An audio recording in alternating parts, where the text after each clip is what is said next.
r/NoSleep. Posted by u/Lycian-Sarpedon. The homeless people in the river valley aren't what they seem to be. Every year, at least 3 Edmontonians drown in the North Saskatchewan. The water is typically a brownish-blue color that makes seeing the bottom difficult at the best of times, and impossible at the worst. The rapid and random changes in depth are a danger to anyone who thinks they can swim any distance away from the shore, and the rocky bottom proves to be a poor place to stand. Wade out from the safety of the shore, and the quick and deadly undercurrents are likely to suck you under and belch up your bloated corpse hundreds of kilometers to the northeast.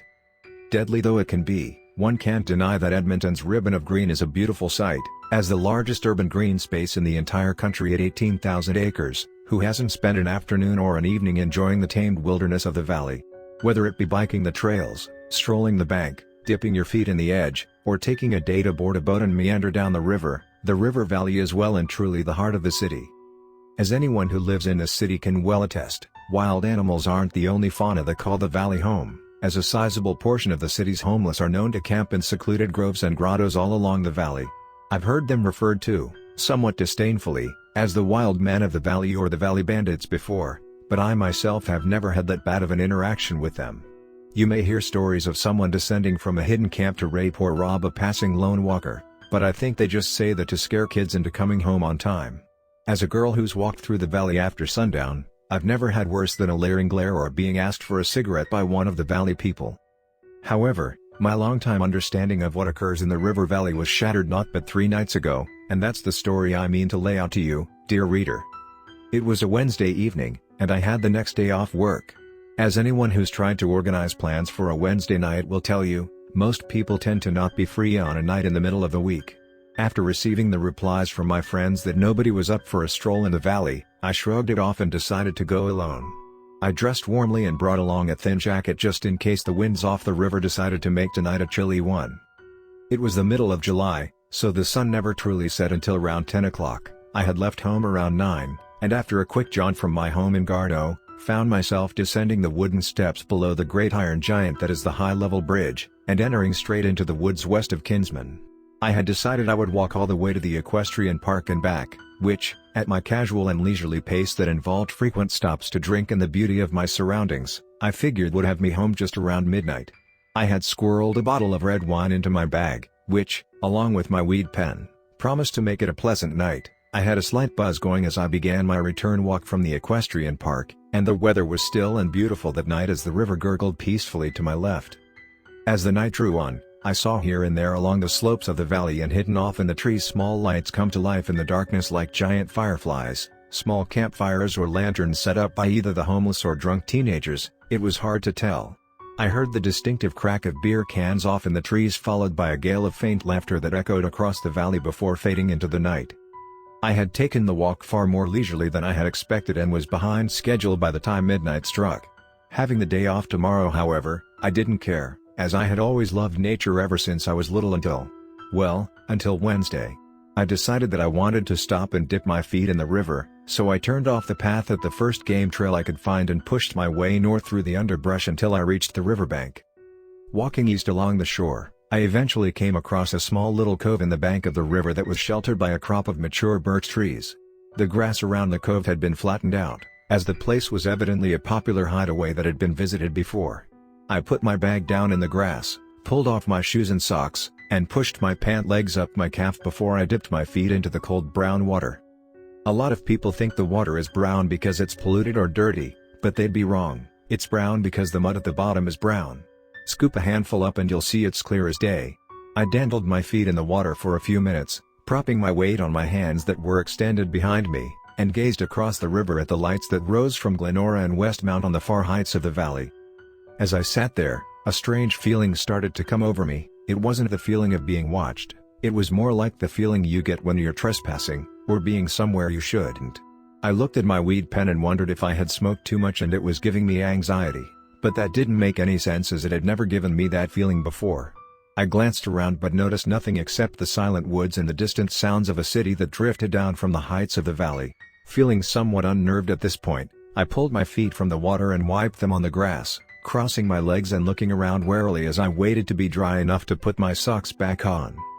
Taking my feet out of the water at that exact moment may have been the luckiest I've ever been, For mere seconds after my feet had left the water, a hand burst from the surface of the cove and dug into the bank where my ankles had been only moments before. I instinctually let out the shrillest scream I had ever heard, as my hands clawed at the ground behind me, and my legs uncoiled in the blink of an eye to frantically push myself away from the water's edge. The hand had ripped a chunk of dirt from the bank and lashed out again furiously for me, but now it was attached to some big, fat, dripping wet, humanoid shape that had risen out of the water behind it. I screamed again as the hand clamped down on my ankle and began to drag me towards the water. The hand was wet, freezing cold, and gripped me like a vice. I screamed again as I flailed frantically for anything I could get my hands on to steady myself, managing to grasp the trunk of one of the birches behind me. The thing that was holding on to me began to tug even harder, and I knew that it was only a matter of time before I was pulled into the river, as whatever it was far stronger than I could hope to contend with. With the last of the strength I had remaining, feeling more desperate than I ever had in my life, I screamed with anger as I kicked my free foot out towards the thing. I had aimed for the head in my desperation, but, luckily, I managed to miss and strike the arm right in the crook of the elbow. The hand might have had a vice grip, but luckily the rest of the thing wasn't so strong. My foot went into the flesh of the arm with a sickening squelch, and it felt as though I was kicking a soaking wet sponge full of bones. The arm came off right at the elbow and the water thing stumbled backwards as I pulled myself up with a birch tree. I was on my knees and desperately prying the detached arm off my ankle when a beam of light suddenly illuminated the monster in front of me.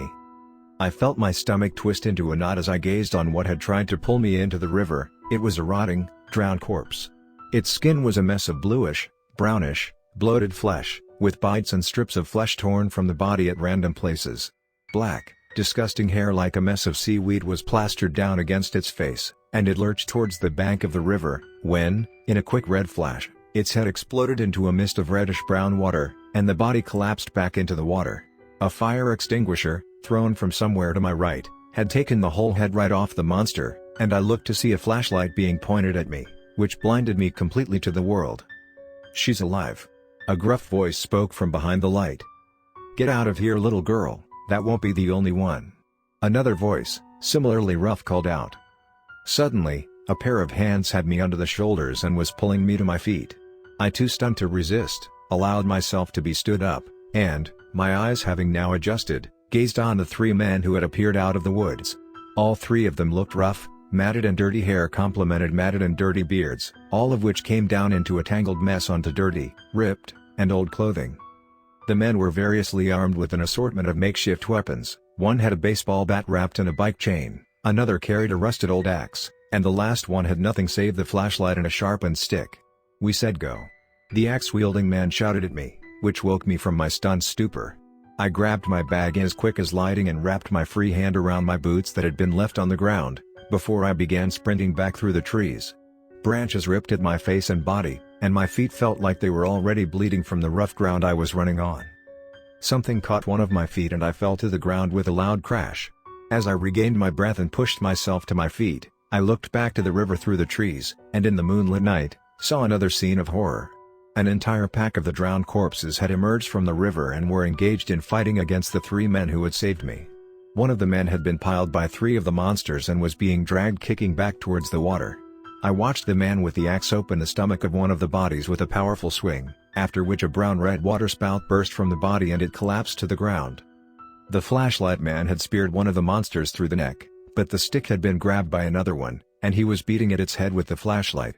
I've never prayed since I was a kid, but in that moment I prayed to any and every god I could think of to save those men and to throw those horrible monsters back into the water and drown them for good. You've never experienced an adrenaline rush like the one you get when you think you're going to die. I sprinted the whole way home, and fainted onto the floor of my living room the moment I got home. I woke late in the night, my legs were screaming sore, my feet were cut and bloody, and my face was a mess from where I had been crying without even realizing it. I tried to chalk the whole thing up to a dream, or being too drunk, or having laced drugs. I tried to rationalize what I had seen.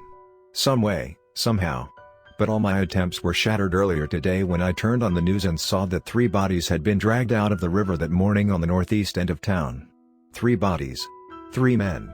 3 homeless men. If that wasn't enough, the faces they showed on the news proved it. They were the 3 men I had met that night. The news said they had likely been doing drugs by the river and had somehow fallen in. But I knew that wasn't true. It's likely they didn't even drug test the bodies, they're just homeless, who cares how they died? It's safe to say I don't go in the river valley anymore, not alone, not with people, not at all. And now? Well, now I know the truth. The homeless people who live in the river valley might not just be your everyday down on their luck homeless person, they might be protecting us from something far worse than we can possibly imagine.